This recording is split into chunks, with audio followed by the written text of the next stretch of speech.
अजीबो गरीब बहू। मोनिका बहू से सब परेशान थे।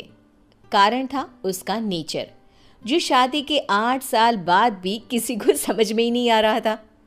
बहू, मैं मंदिर जा रही हूँ, आऊँ तो पराठा तैयार रखना। पराठा किस चीज़ का माँ जी?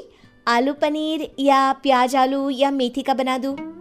सास, जिसे मंदिर जाने को देर हो रही थी। अरे बहू, किसी भी चीज़ का बना देना, वैसे भी भूख बहुत लगी है, मैं जल्दी ही मंदिर होकर आती हूँ। सास तो चली जाती है, लेकिन बहू वो तो अपने ही काम में मस्त हो जाती है। बेटा, तेरी सास आती होगी, जल्दी से पराठा बनाकर रख दे, नहीं तो तेरी क्लास लग जाएगी। ना ना पिताजी, अब कोई मेरी क्लास नहीं ले सकता। नहीं ले सकता? अब नहीं ले सकता क्या मतलब? तेरी सास तो आज तक मेरी क्लास ले रही है। पिताजी, मैंने तो शादी ही इसलिए की है कि मुझे पढ़ाई ना करनी पड़े।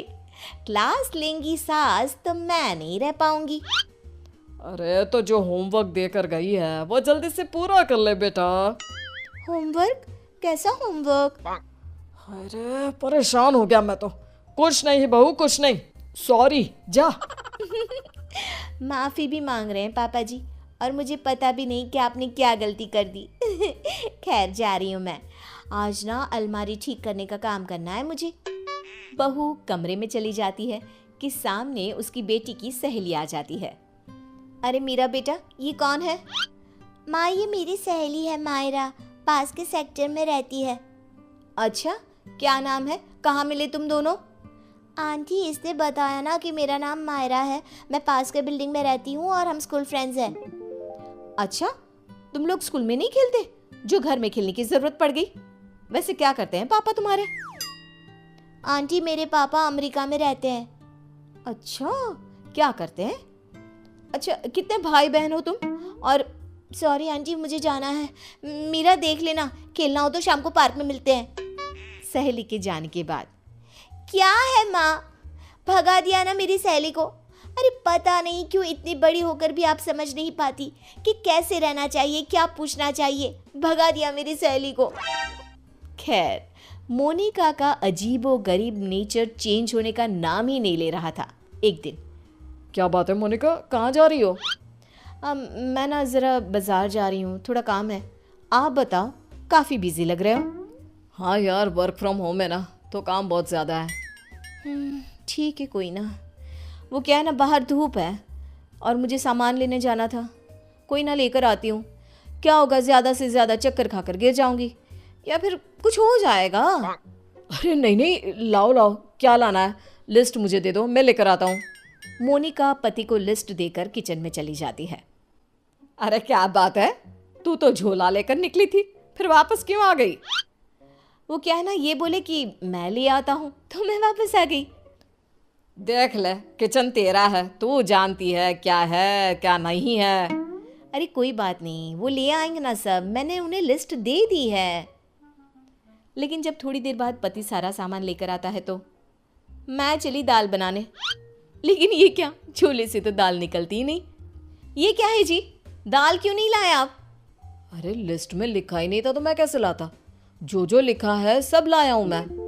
बस अब तो मोनिका का गुस्सा 7वें आसमान में पहुंच जाता है। अरे नहीं लिखा तो ये मतलब कि तुम लाओगे नहीं? कम से कम थोड़ा सोच ही लेते। मोनिका बड़बड़ाती वहां से चली जाती है और पति, वो तो बेचारा सर पकड़कर खड़ा हो जाता है। अब पता चला हम कैसे रहते थे सारा दिन और सारी शाम। हाँ पापा, मम्मी की आदतें तो समझ में ही नहीं आती। कल मेरी सहेली को भी भगा दिया। एक रोज तो मुझे इतना परेशान कर दिया कि मैं अपना सर पकड़कर ही बैठ गया। अरे मेरा तो रहने ही दो बेटा, क्या बताऊं क्या ना बताऊं। अरे पता ही नहीं चलता किस पल क्या समझ जाए और क्या समझा दे। समय निकल रहा था, हर कोई मोनिका से परेशान हो रहा था। किसी के पास कोई उपाय नहीं था कि कैसे उसकी आदतों को सुधारा जाए। फिर एक रोज, अच्छा बेटा, क्या खाओगी आज? माँ, कुछ भी बना लो। कुछ भी क्या होता है? अरे बताना रानी बिटिया को क्या खाने का मन है। माँ, पालक पनीर। मेरी बेटी पालक पनीर खाएगी। लेकिन बेटा पालक तो है नहीं, कुछ और बता। माँ, बहुत दिनों से छोले भटूरे नहीं खाए। ओ, वो कैसे बनेगा बेटा? उसके लिए तो छोले भिगोने पड़ेंगे ना। बेटी माँ को जो भी बनाने को बताती, मोनिका कोई ना कोई परेशानी बता देती, जिसके बाद माँ कुछ भी बना दे, तू एक काम कर, दाल चावल ही उबाल दे। वही तो बनाया है बेटा, चल जल्दी से आजा खा ले। माँ चली जाती है, लेकिन बेटी परेशान हो चुकी होती है। क्या है, माँ ने जब बना ही लिया था दाल चावल, तो मेरा वक्त क्यों बर्बाद कर रही थी? तभी वहाँ दादी आ जाती है। क्योंकि तेरी माँ है ही ऐसी, यहाँ तेरे पास आने से पहले मेरा भी सर खा कर गई है। क्या कर सकते हैं अब। पर दादी, ऐसे हाथ पैर बांध कर भी तो नहीं रह सकते ना। हाँ बेटा, सही बोल रही है तू। बहू को तो समझाना ही होगा कि वो जो व्यवहार करती है वो ठीक नहीं है। बस फिर क्या था, सभी सोच लेते हैं कि जैसे को तैसा करना है। अगले रोज नाश्ते पर, ये क्या है मोनिका, पराठे क्यों बनाए? मुझे तो पोहा खाने का मन था। लेकिन मुझे कैसे पता चलेगा कि आपको पोहा खाना है? बता देते ना। बिल्कुल वैसे ही जैसे तुमको लगता था कि मुझे ये पता होना चाहिए था कि दाल लानी है। मोनिका को कुछ तो समझ में आ जाता है, लेकिन वो शांत रहती है। फिर अगले रोज, माँ जी, वो कल ना मेरा व्रत है, तो बताइए ना शाम की पूजा कैसे करनी होती है? कौन सी पूजा, साड़ी वाली या सूट वाली?